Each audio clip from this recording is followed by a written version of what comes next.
ဒီနေ့ပြပြပေးသွားမယ့်အကြောင်းအရာလေးကတော့ A3 လေးတွေရဲ့စိတ်နေသဘောထားလေးတွေကိုပြပြပေးသွားမှာဖြစ်ပါတယ်။ Anywhere ပရိသတ်ကြီးလည်းအားလုံးအဆင်သင့်ဖြစ်ပြီဆိုရင်ဒီဗီဒီယိုလေးကိုစလိုက်ရအောင်။ချိုကြီးတယောက် Friday night တွေကိုထူကြော်လာဖို့ဘော်ရာတစ်တွေလိုနေပြီထင်တယ်။ရတယ်အစ်စေ။ Yumi အမကို့အတန်လေးနဲ့ hello လိုက်ရုံပဲလေ။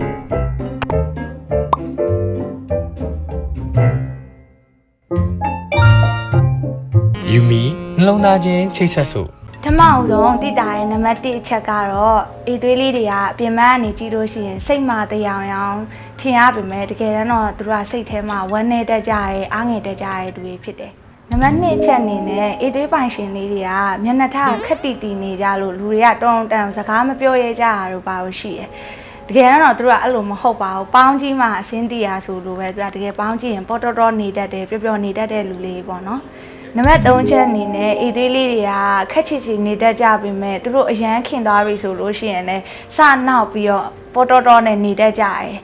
ဒါပေမဲ့သူတို့ကိုပြန်ပြီးတော့စလို့ရှိရင်တော့မကြိုက်ကြဘူးအားကြောင့် A3 လေးတွေကိုစနောက်မယ်ဆိုရင်လည်းတတိထားဖို့လိုအပ်တယ်နံပါတ်4ချက်အနေနဲ့ A3 လေးတွေကသူတို့ကအပြင်ပန်းကြည့်လို့ရှိရင်အပေါင်းအသင်းများရယ်ဖော်ရွေရယ်အတိုင်းဝိုင်းကြီးရယ်လို့ထင်ရပေမဲ့တကယ်တော့သူတို့ပေါင်းတဲ့လူကစိတ်ရင်းနဲ့ပေါင်းတဲ့လူကတစ်ယောက်နှစ်ယောက်ပြင်ပုံမရှိဘူးပေါ့နော်နံပါတ်5ချက်အနေနဲ့ A3 လေးတွေကဘဒုစီယာပဲဖြစ်ဖြစ်ဘာအကူအညီပဲဖြစ်ဖြစ်ဘလို့ကြောင်းရပဲဖြစ်ဖြစ်သူတို့ကအလွယ်တကူလက်ကားမယူတတ်ကြဘူးပေါ့နော်မတက်တာလို့ဒါသူတို့အကူအညီကိုလက်ခံခဲ့ရရဲဆိုရင်တော့မှသူတို့နဲ့ပြန်ကြုံတွေ့ခဲ့ရင်သူတို့ကပြန်ကူညီဖို့အတွက်အဆင်နဲ့အများရှိရဝင်မလေးဘူးအဲဒါကြောင့် A3 လေးတွေက independent ဖြစ်တဲ့တွေးအုပ်စုထဲမှာပါတယ်နံပါတ်6ချက်အနေနဲ့ A3 လေးတွေကသူကတခုခုကိုအရာတခုခုကိုပေါ့နော်ဆုံးဖြတ်ချက်တစ်ခုချပြီးသွားပြီဆိုရင်ဘယ်တော့မှနောက်ပြန်မလဲကြည့်တတ်ဘူးအဲ့အရာမှားသည်ဖြစ်စေမှန်သည်ဖြစ်စေသူတို့ကလုံးဝနောင်တလည်းမရတတ်လို့နောက်လည်းပြန်လှည့်မကြည့်တတ်ဘူးအဲ့ဒါကြောင့်မလို့ A3 လေးအနေနဲ့တခုခုကိုဆုံးဖြတ်ချက်ချတော့မယ်ဆိုရင်တေးသေးချာချာအဖက်ဖက်ကနေပြီးတော့စဉ်းစားပြီးဖို့လည်းလိုအပ်တယ်နော်နံပါတ်9ချက်အနေနဲ့ A3 ပိုင်ရှင်လေးတွေကအပေါင်းတင်ပေါင်းပြီဆိုရင်အပေါ်ရန်ကြည့်ပြီးတော့ပေါင်းတတ်တဲ့လူတွေမဟုတ်ဘူးအဲဒါကြောင့်သူတို့ကစိတ်နှစ်ပြီးပေါင်းတဲ့အတွက်ကြောင့်သူတို့ကိုအဲ့လိုမျိုးဘယ်လိုပြောရမလဲသူတို့စိတ်နောင်လောက်တာတို့နောက်ကျောကိုဓာတ်နဲ့ထိုးတာတို့အဲ့လိုမျိုးလုပ်ပြီးဆိုရင်လည်းအဲ့အပေါင်းနဲ့သူကဘလောက်ပဲခင်ဒုံးတီဖြတ်ချဖို့အတွက်ဝင်မလေးရဲ့သူတွေဖြစ်တယ်အဲဒါကြောင့် A3 ပိုင်ရှင်လေးတွေနဲ့တငယ်ချင်းတော်ဆက်ထားရဲဆိုလို့ရှိရင်လည်းဒါအရန်အောင်ကန်ကောင်းတဲ့ချက်ပဲပေါ့နော်ဒါပေမဲ့ဒီလိုအချက်လေးတွေလုံးတက်တယ်ဆိုတာကိုလည်းတတိထားတင်တယ်ပေါ့နော်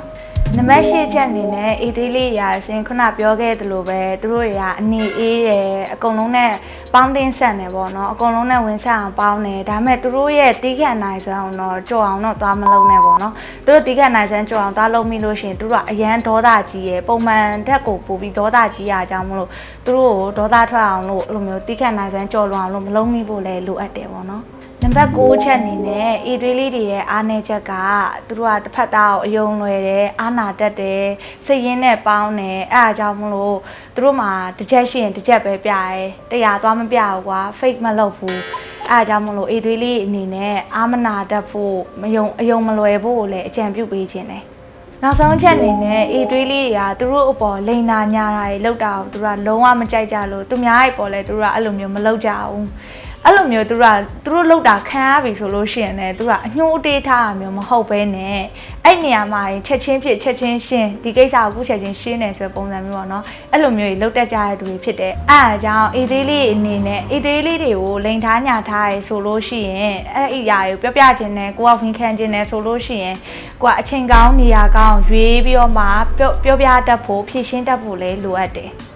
်ဒီနေ့ပြောပြပေးပါရဲ့အကြောင်းအရာလေးကတော့ A3 လေးတွေရဲ့စိတ်နေသဘောထားလေးတွေကိုပြောပြပေးပါဖြစ်ပါတယ်။ပြီးတော့ A3 လေးတွေရဲ့အခုဗီဒီယိုကြည့်နေတဲ့တဲမှာ A3 လေးတွေရဲ့မိသားစုပဲဖြစ်ဖြစ်ချစ်သူပဲဖြစ်ဖြစ်တငယ်ချင်းပဲဖြစ်ဖြစ်ပါခဲ့တယ်ဆိုလို့ရှိရင်ကိုတိုင်းကလည်း A3 ဖြစ်ခဲ့ရဆိုလို့ရှိရင်စင်ပြောသားတဲ့အချက်လေးတွေကမှန်လားမှားလားဆိုတာလေးတွေကို comment box မှာလာရောက်ပြီးဆွေးနွေးပေးလို့ရပါတယ်။နောက်တစ်ပတ်ကြာလို့ရှိရင်တော့ဆင်က B3 အကြောင်းလေးတွေပြောပြသွားမှာဖြစ်လို့ Anyref TV ကို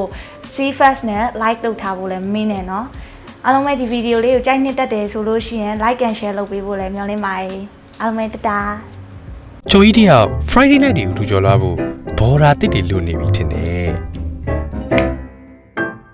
ရတယ်အစ်စေ Yumi အမကို့အတန်လေးနဲ့ hello လိုက်ရုံပဲလေ။